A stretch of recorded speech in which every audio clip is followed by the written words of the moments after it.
আসসালামু আলাইকুম এভরিওয়ান, সবাইকে ঈদ মোবারক। সকালে ঘুম থেকে উঠেই সবার আগে আমি শাহজাদাকে দেখতে চেয়েছি। চলেন আপনাদের সাথে শেয়ার করি কে আমার শাহজাদা। এই যে যার গায়ে আমি আদর করে হাত বুলিয়ে দিচ্ছি, ও হচ্ছে আমার শাহজাদা। আমি না অনেক আগে থেকে ওর নাম ঠিক করে রেখেছি যে ওর নাম হবে শাহজাদা। মাশাআল্লাহ, ও দেখতে যেমন সুন্দর তেমন মোটামুটি ঠান্ডা। তবে সবচেয়ে বেশি যেটা আমি দেখলাম, ও ভীষণ লাজুক। একটা গরু যে এত লাজুক হতে পারে এটা আমি জীবনও দেখিও নাই, শুনিও নাই। আমি তো জানি কোরবানির গরু অনেক বেশি ছটপটা হয়, অনেক রাগ করে, একটু ক্ষিপ্ত হয়ে থাকে। কিন্তু আমার এই গরুটা এত বেশি লাজুক, সামনে যাওয়ার সাথে সাথেই ও কী করছে, বারবার আড়ালে চলে যাচ্ছে। এই যে ভিডিওটা দেখলে বুঝতে পারবেন ও কিভাবে যে আড়াল হচ্ছে। মাশাল্লাহ, চোখগুলো না এত সুন্দর।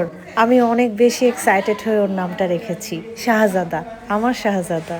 সৃষ্টিকর্তার কাছে একটাই চাওয়া, আল্লাহ তুমি আমাদের সকলের কোরবানি কবুল করো, আমাদের সকলের ছোট বড় ভুল ত্রুটি গুনাহগুলোকে মাফ করো এই কোরবানির উসিলায়। আমার এই ভিডিওটা যারা দেখবেন তাদের গরুও যদি আমার গরুর মতন লাজুক হয়, তাহলে আমাকে অবশ্যই কমেন্টস করবেন। পাগলা গরু হলেও আমাকে কমেন্টস করবেন। শাহজাদাকে কেমন লাগলো অবশ্যই কমেন্টসে জানাবেন। সবাইকে ঈদ মোবারক। আল্লাহ হাফেজ।